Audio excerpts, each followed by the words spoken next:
We love on the show reviewing games like And Yet It Moves. Does Valve look for those independent games? Do they have a policy about independent games, or is it just if it's a good game, it gets up there? We really one of the things that the internet represents is an enormous broadening of distribution channels. You know, you're seeing the same thing in television. You're seeing the same thing in news, where the opening of that to not being limited to a set amount of shelf space or a set marketing, a minimum bar on a marketing budget, opens the door to titles that would have difficulty finding and developing an audience otherwise. And to us, that's one of the most exciting things about Steam and this transition that Steam is part of, which allows all of these games that would ordinarily never see the light of day or certainly be able to connect and develop an audience, suddenly are able to do that. So it's something we value, and we're proud of the fact that that's occurring. What's Valve's take on piracy? Piracy to us, so we don't really worry about piracy. When we think, when you look at the top 10 issues on our list at any given point in time, piracy is almost never something that's on that list. And the reason that we think that we don't have issues with piracy is that there's misconceptions in the industry about what piracy is, right? There's assumption that what is piracy? Piracy is about people who want to steal stuff from you, right? That they don't want to pay any money and they want to get your content. But when you look at the fact that these people have, $2,000 PCs and they're spending $50 a month US more on their internet connections, clearly they're willing to spend money. So from our point of view, what we saw more and more is that piracy is the result of bad service on the part of game companies. So an example where that was really clear is Russia, right? Everybody in the United States knows that Russians are pirates, right? So there's no point in localizing your game. There's no point in making your product available in Russia, because all they'll do is pirate it. When the reality is that the pirates in Russia were actually doing a much better job than the games companies themselves in localizing the product and making it available. So if I wanted the product and I didn't want to wait 6 months to get the product, and if I wanted it in Russian, I was going to have to go to a pirate simply because I couldn't get it any other way.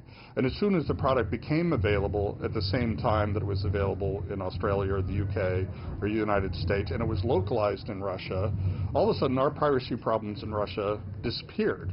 So it really is a question of viewing yourself as how can you provide the best possible service to your customers, and pricing really is one of the less important aspects of that whole equation. People are happy to pay money if they're getting what they perceive as a great product delivered on their terms. This is an example where a lot of the copy protection schemes go in exactly the wrong direction. They're actually negative service, right? Suddenly I don't know if this product, as a customer, what I want is, I want my content on any device at any point in time with a lot of security, right? I don't want to have to worry when I buy a new PC that I won't be able to play a game that I've paid for. And then with copy protection, you're suddenly like, okay, if I reinstall my operating system, will I be able to play this game? If I buy a new PC, will I be able to? If I go over to my friend's house, will I be able to do it? So if you solve the real problem, which is, hey, I can go over to my friend's house and play the game. I can be in a cyber cafe on vacation on holiday, and I can play my game. And I can buy new PCs and never have to worry about backing this up or restoring backups or anything like that. Oh, that's great. Then I'm much less likely to get a pirated version. Copy protection makes it less likely that that's going to be the case. And higher service platforms like Steam or other ones that are coming out make you more confident. So when you attack the problem that way, by improving the service component of the experience rather than through copy protection, which reduces the service component, copy protection is actually going to increase. I mean, there's anecdotal evidence that this is the case, that copy protection actually increases rather than decreases the piracy of games. So, like I say, by focusing on the customer and doing useful things for the customer, piracy really becomes sort of a non-issue for us. Is there a dilemma with being both the developer and publisher of your games? what we stick to is not thinking about are we a developer or a publisher. We think of ourselves, we're building tools that are useful to ourselves and to other people. One of the areas that I personally am super interested in right now is how we can do financing from the community. So right now what typically happens is you have this budget, it needs to be huge, it has to be $10 million to $30 million. It has to all be available at the beginning of the project, and then there's a huge amount of risk associated with those dollars, so all the game decisions have to be incredibly conservative. And what I think would be much better is if the community could finance the games. In other words, hey, I really like this idea that you have, and I'll be an early investor in that. In venture capital, there's this concept that your best investors are your customers because they have secondary gain. If you're successful, they not only want a return on their money, but they're incredibly happy if you actually make a great game that they get to play.